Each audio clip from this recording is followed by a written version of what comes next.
सुप्रभातम। मैं हूँ चंद्रहास मिश्र और आज आप सभी लोगों का 12वीं कक्षा के हिंदी विषय में स्वागत है। पूर्व वीडियो के माध्यम से आप सभी लोगों को यह प्रकरण श्रद्धा मनु का 2 भाग पढ़ाया गया, बताया गया।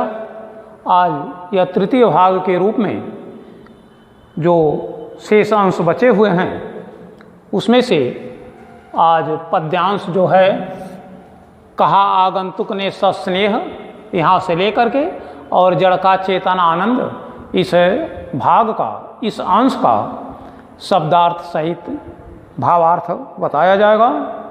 तो आइए और हम शुरू करते हैं कि कहा आगंतुक ने सस्नेह, अरे तुम इतने हुए अधीर, हार बैठे जीवन का दाव, जीतते लड़कर जिसको वीर, तप नहीं केवल जीवन सत्य, करुण या क्षणिक दीन अवसाद, तरल आकांक्षा से है भरा, सो रहा आशा का आह्लाद, प्रकृति के यौवन का श्रृंगार, करेंगे कभी न बासी फूल, मिलेंगे वे जाकर अतिशीघ्र, आह उत्सुक है उनको धूल, एक तुम यह विस्तृत भूखंड, प्रकृति वैभव से भरा आनंद, कर्म का भोग, भोग का कर्म, यही जड़ का चेतन आनंद।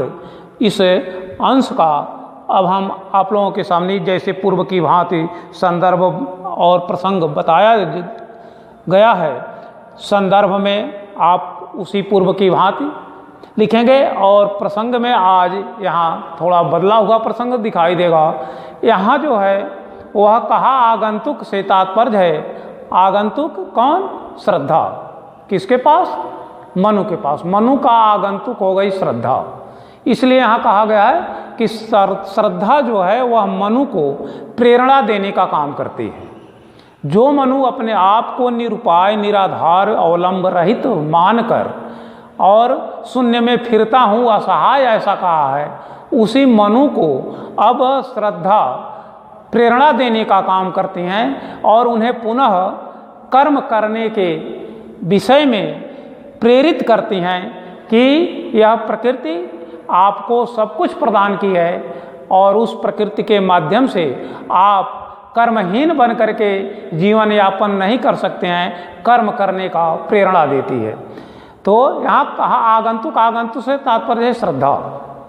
सस्नेह, स्नेह भरा, अरे तुम इतने हुए अधीर, अधीर मतलब जो धैर्य को खो दिया हो उसको अधीर कहा गया है। धीर मतलब धैर्यशाली और अधीर का मतलब जो धैर्य खो दिया हो। हार बैठे जीवन का दाव, जो जीवन पा करके आदमी कुछ करने को तैयार होता है, उसको अगर हार मान लिया तो फिर वह जीवन के दाव को हार जाता है, अर्थात लक्ष्य की पूर्ति नहीं कर पाता है। जीतते मरकर जिसको वीर, वीर की यह परिभाषा है कि वह मर करके भी अमर हो जाता है, अर्थात अपने कार्य को पूर्ण कर लेता है। तप नहीं केवल जीवन सत्य, करुण या क्षणिक दीन अवसाद, तप, तप अर्थात केवल तपस्या से ही यह सब कुछ नहीं प्राप्त हो सकता है। जीवन भी चाहिए, जीवन सत्य है। करुण या क्षणिक दीन अवसाद, दीनता भरी निराशा, दीन अवसाद का अर्थ होता है दीनता भरी निराशा, जिसके माध्यम से हम अपनी दीनता को केवल व्यक्त करें। और दीनता भरी निराशा क्षणिक होती है, थोड़े देर के लिए, क्षणिक अर्थात कुछ क्षण के लिए। तरल आकांक्षा अर्थात क्रियाशील आशा, कर्म करते हुए इच्छा व्यक्त करना, आशा व्यक्त करना।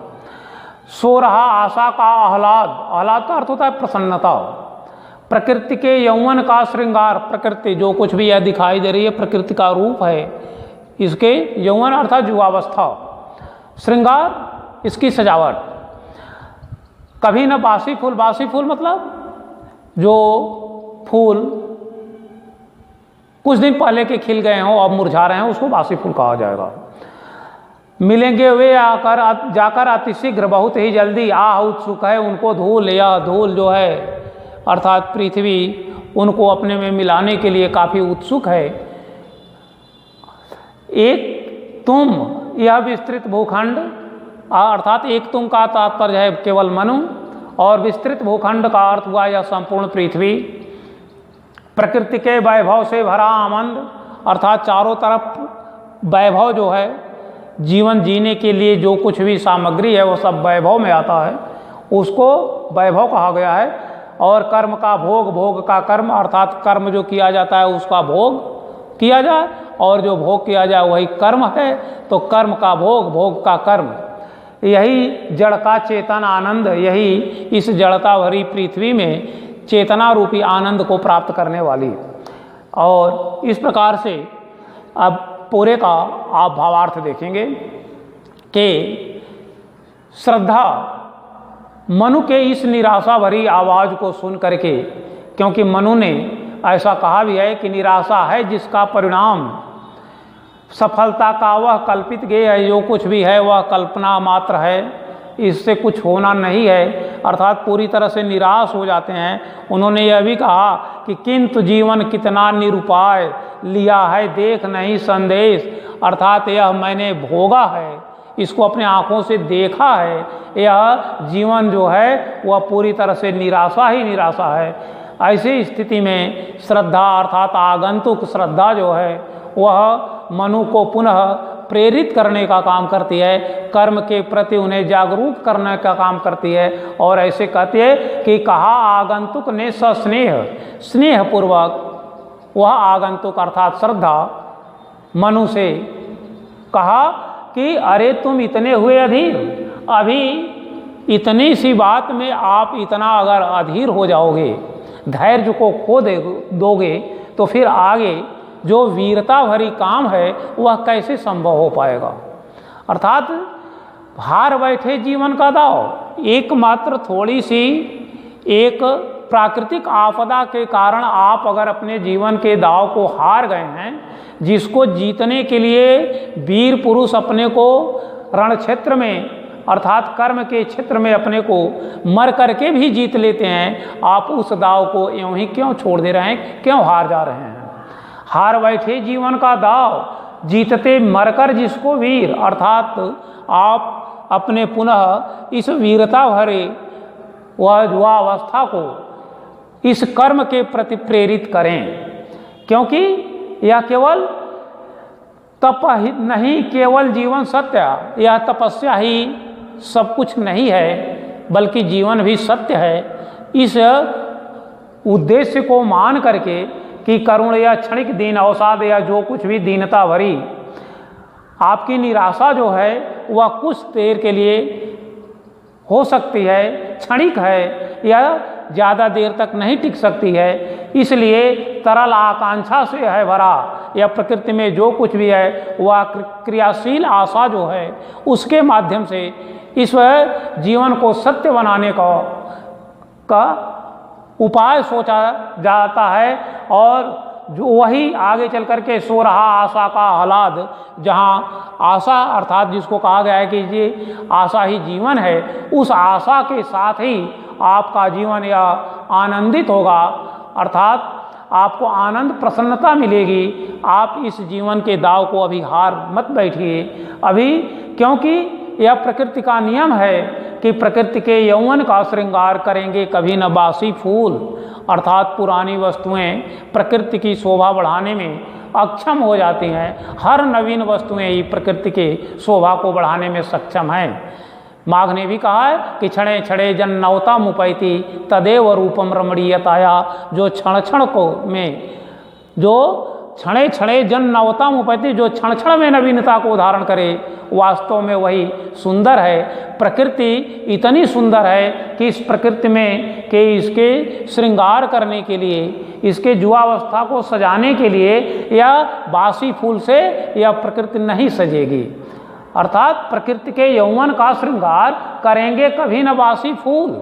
इन बासी फूलों से, पुराने विचारों से, हार मान जाने से, निराशा से इस प्रकृति का श्रृंगार नहीं हो सकता है। यह प्रकृति अपने को स्वीकार नहीं कर सकती है, क्योंकि ये जितने वासी फूल हैं, जितने पुराने विचार हैं, जितने अवसाद भरे चेतना का जो विकार है वह सब कुछ पुराने हो चुके हैं। इस नवीनता में, इस प्रकृति के सुंदरता में यह सभी विचार पुराने हो गए हैं उसको प्रकृति कभी स्वीकार नहीं करेगी।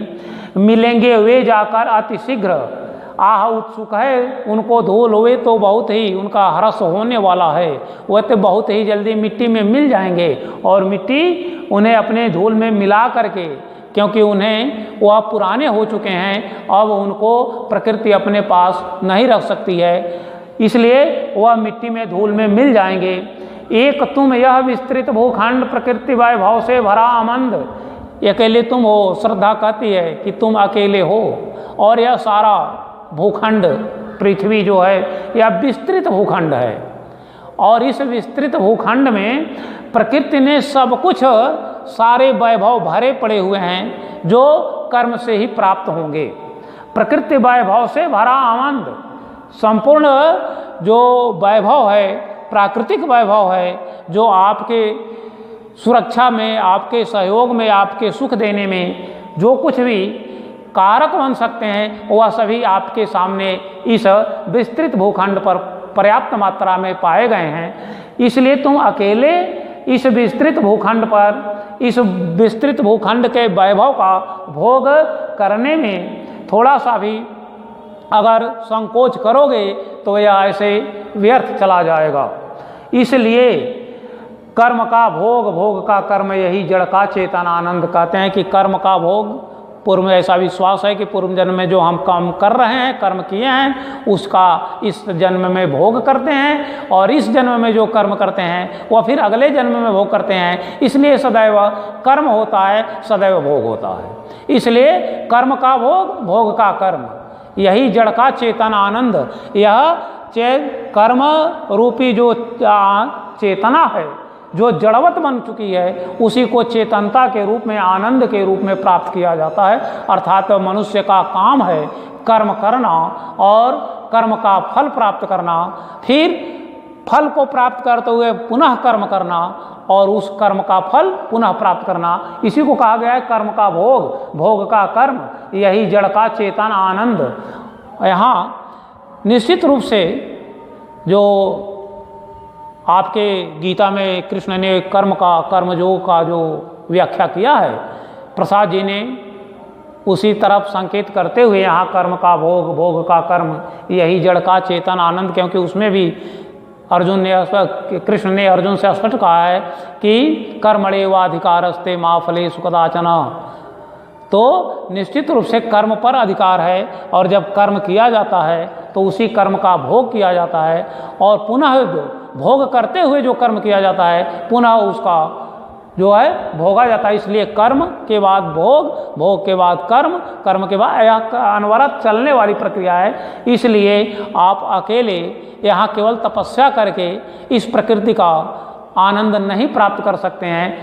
यहाँ निश्चित रूप से श्रद्धा जो है मनु को कार्य, क्रिया की तरफ, अर्थात क्रियाशील होने की प्रेरणा देती है, जो स्वाभाविक रूप से एक स्त्री जात द्वारा, नारी जात द्वारा पुरुष को प्रेरित करने का जो काम किया गया है वह श्रद्धा के माध्यम से हुआ है। आप आज इतना ही और इसके बाद पुनः अगले अंश का व्याख्या और शब्दार्थ आप लोगों को बताया जाएगा। बस आज इतना ही। आप लोगों को, आप सभी को बहुत बहुत धन्यवाद।